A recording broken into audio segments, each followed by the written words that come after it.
जो पिछली हमारी सरकार वसुंधरा राजे जी के टाइम में हमने ERCP लगभग 21 जिलों में पीने का पानी, सिंचाई के लिए लगभग 4 लाख हेक्टेयर पानी और इंडस्ट्री के लिए पानी की जो योजना बनाई थी 5 साल तक पिछली कांग्रेस सरकार ने उसको लटकाए रखा, उस पर उन्होंने काम नहीं किया।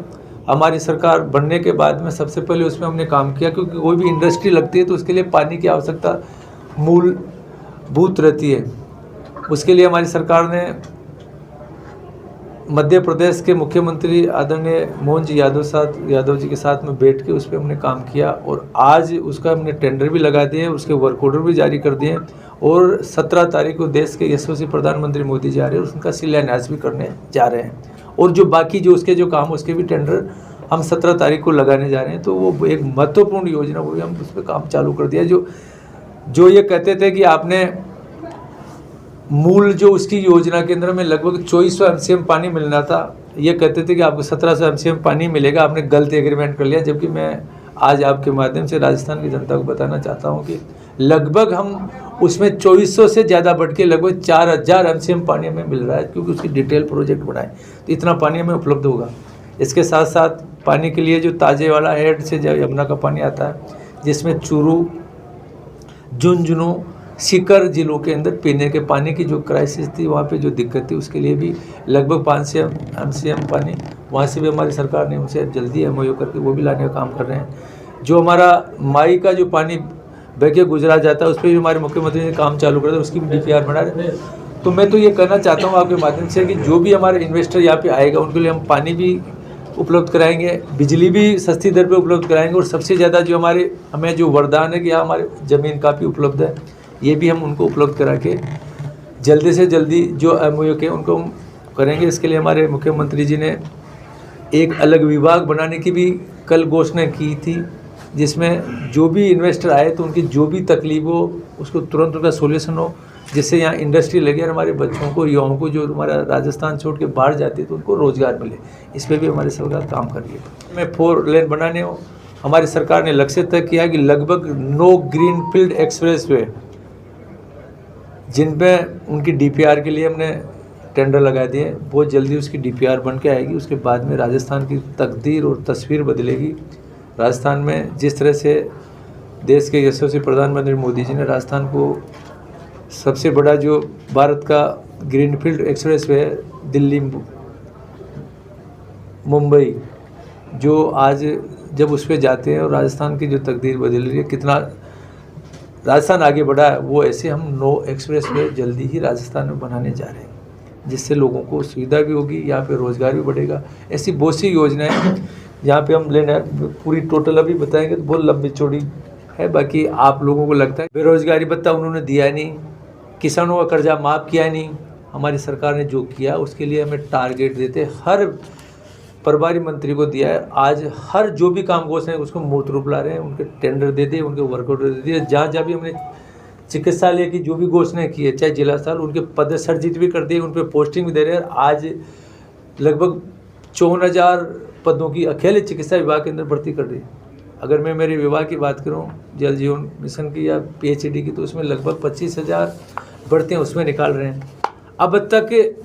अब तक 4th क्लास की भर्ती पिछले 15 से 20 साल में मैंने तो नहीं देखी कि कोई 4th क्लास की भर्ती कहीं हुई हो। उसके अंदर 50,000 से ज़्यादा 4th क्लास की भर्ती भी कर रहे हैं, जिससे ज़्यादा रोज़गार मिले।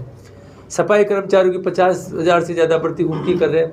तो ये सारे मिला के हमारा लक्ष्य है कि 4 लाख तो हमने 100% करेंगे। बाकी आने वाले समय के अंदर हम कोशिश करेंगे 4 लाख को बढ़ाएं, इससे भी ज़्यादा लोगों को हम सरकारी ये दें। इन्वेस्टमेंट के आधार पर अगर इंडस्ट्री आएगी तो ज़्यादा से ज़्यादा लोगों को रोज़गार, हमारे यहाँ बेरोज़गारी बढ़े और राजस्थान समृद्ध हो। ये हमारा लक्ष्य देश के प्रधानमंत्री मोदी जी का हाथ बटाने के लिए, विकसित राजस्थान बनाने के लिए मुख्यमंत्री भजनलाल जी ने। तो आपकी बात बिल्कुल सही है, ऐसा हम उसकी जांचें कर रहे हैं। लगभग हमारे यहाँ पे ED CBI के साथ साथ हमने कई लोगों को चार्जशीट दिए, 40 से ज़्यादा लोगों को हमने सस्पेंड किया और जिन्होंने गलती की उनके माइनस मेजरमेंट करने के लिए मेजरमेंट भी करें, उनके बिल जो कोई एडवांस हो गए वो भी चेक कर रहे हैं।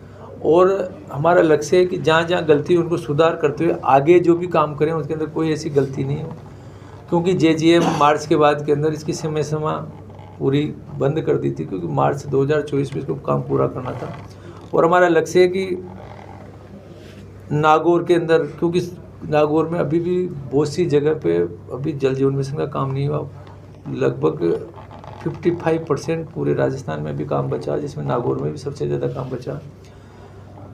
उसके लिए हम काम कर रहे हैं। जो भी दिक्कतें आने वाले टाइम के अंदर नहीं आने दें, यही हम जनता को विश्वास देते हैं। जो गड़बड़ की है तो वो तो सामने दिख रही है। सुधार करने के लिए जितने प्रयास है हम ईमानदारी से करें। एक तो सरकार मूंग खरीद कर रही है अभी, एक तो उसकी गति धीमी है, और जो पहले टोकन कटे थे वो काफ़ी कम कटे थे, तो नया टोकन अगर कम कहीं है तो जरूर कोशिश करेंगे कि उसको आगे बढ़ाया जाए और एक्स्ट्रा लोगों के उसके टोकन दिए जाए। बाजार के भाव और सरकार नहीं, वो लगभग 2000 से ज़्यादा का डिफरेंस आ रहा है। वो बिल्कुल आपकी बात सही है। हम कोशिश करेंगे किसानों का जितना भी जो नियमानुसार जितने 20 क्विंटल 30 क्विंटल कितना लेते हैं किसान, 25 क्विंटल उतना पूरा लिया जाए, कोई बचे नहीं। इसके लिए हम बात करेंगे। 100% किसानों के सरकार है, किसान के बोले के लिए जो भी करना। और कहीं ना कहीं क्वालिटी को लेकर इस बार बारिश थोड़ी सी ज़्यादा हुई है, तो थोड़ा बहुत कहीं क्वालिटी है, तो उनको भी नेफेड वालों को उनको भी हम समझा रहे हैं। कई मेरे खुद के ही मेरे मालपुरा विधानसभा क्षेत्र के अंदर पिछले 15 दिन से लगभग 15,000 कट्टे के अंदर कोई रिजेक्ट कर दे, तो उनको हम कोशिश करें कि किसान वापस थोड़े लेके जाएंगे। तो क्वालिटी वाला इशू तो नहीं है, बस खरीद कम हो रही है। खरीद को उसको बढ़ाने के लिए मैं प्रयास करूँगा। आज मेरे संज्ञान में 100% उसको बढ़ाएंगे कि पूरा माल जल्दी खरीदे, और जो भी बच गए उनके लिए भी कहीं ना कहीं वापस टोकन। एक साल में कितने रोजगार मिले नागौर जिले में, कितने विकास कार्य हुए, वो थोड़ा डाटा बता दें। नागौर का एग्जैक्ट फिगर तो मैं देख के बता दूँ। सारी रोजगार देखिए इसमें डिटेल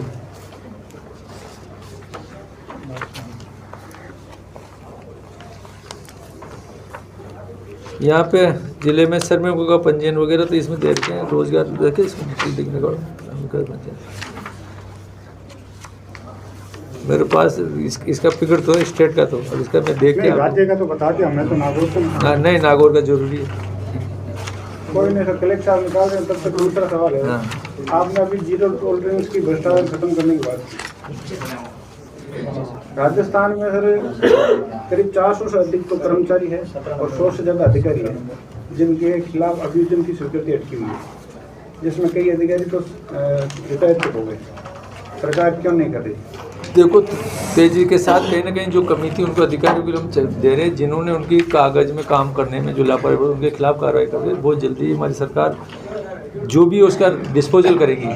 जो भी दोषी है जिनके खिलाफ चार्जशीट देना, जिनका कोई अभियोजन स्वीकृति देना, 100% हमारे मुख्यमंत्री देंगे। पिछले 8 महीने से कई लक्ष्य लेके चल रहे थे। अब हमारी सरकार 17 तारीख के बाद के अंदर काम करने की स्पीड पकड़ेगी। हमारे कई उपचुनाव भी चल रहे थे, लोकसभा चुनाव भी था, विधानसभा भी थी। कई विभागों के अंदर बिल्कुल स्थिति बहुत ख़राब थी, क्योंकि जैसे हम बिजली के ले लो, पानी के ले लो। पानी के अगर मैं देख रहा हूँ, मैं आज पिछले 10 महीने से रेगुलर लग रहा हूँ, क्योंकि नया काम तो हम बिल्कुल क्वालिटी से करा देंगे। बाकी जहाँ पे 50 लाख कनेक्शन हो चुके हैं बगैर सोर्स के, सबसे बड़ी जो दिक्कत आ रही है, मानते हैं कि भ्रष्टाचार हुआ है, मानते हैं कि वहाँ कहीं ना कहीं पाइप कम डाले होंगे, बाकी इन्होंने बगैर सोर्स के डाल दिए। जो काम इनको आज जिसका टेंडर हम लगा रहे हैं, जिसमें पानी पूरा मिलेगा तभी तो करेंगे ना। इसके साथ साथ कहीं ना कहीं अवैध कनेक्शन भी एक बहुत बड़ी बीमारी है।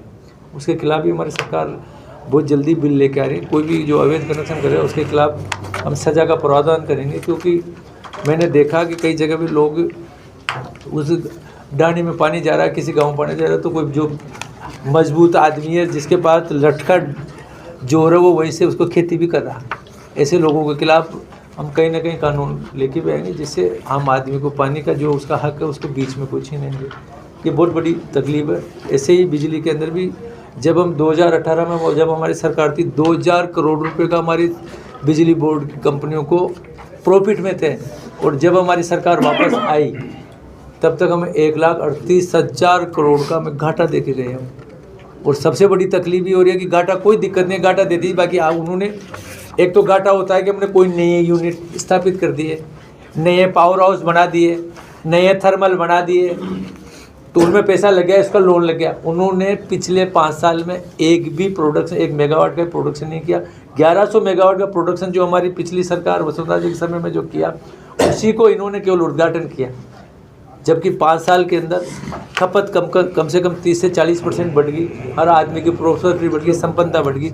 आज हमारी सरकार सबसे पहले ये कर रही है कि जितनी डिमांड है उससे ज़्यादा हम प्रोडक्शन करें, जिससे बिजली की दर भी घटो और अच्छी क्वालिटी की बिजली मिले, समय पे मिले। तो बहुत से लक्ष्य हैं। थोड़ा सा समय लगेगा, बाकी 100% जो देश के प्रधानमंत्री मोदी जी ने 2047 को विकसित भारत में हमारा राजस्थान कहीं पीछे नहीं रहेगा। आने वाले समय में राजस्थान बहुत आगे बढ़ेगा और हम तो काम करने वाली हमारी सरकार है। काम करने के बाद में रिजल्ट जो भी हम कुछ बोल रहे हैं तो आप हमसे वापस दोबारा 6 महीने बाद में हमारे से प्रोग्रेस लेना, हम आपको 100% प्रोग्रेस देंगे। आपने सर अभी इन्वेस्टमेंट समिट की बात की थी, तो उसमें नागौर एक बड़ा क्षेत्र है, क्योंकि वहाँ सीमेंट कंपनी अभी वर्क कर रही है उसी क्योंसर क्षेत्र में ताडावास वगैरह जो इलाका है, तो वहाँ लाइमस्टोन के छोटे पट्टे देना किसी स्तर पर संभव है या कोई नियम कायदा ऐसा बना हुआ है या कोई नया कानून विधेयक लाओगे? पहला क्वेश्चन का तो मैं जवाब दे दूँ। 100% हम 1 साल भर के अंदर अब क्योंसर में हर घर में पानी पहुंचा देंगे, इसका तो मैं वादा करता हूँ। ये आप इसको नोट कर लो। बाकी सिंगल पट्टे देना नहीं देना जब तक मेरे नॉलेज में नहीं क्या, क्योंकि मैं इस इलेक्शन के अंदर यहाँ से मेरे को देवली उनियारा विधानसभा में लगा दिया था, वहाँ पे था मैं, यहाँ आ नहीं पाया मैं।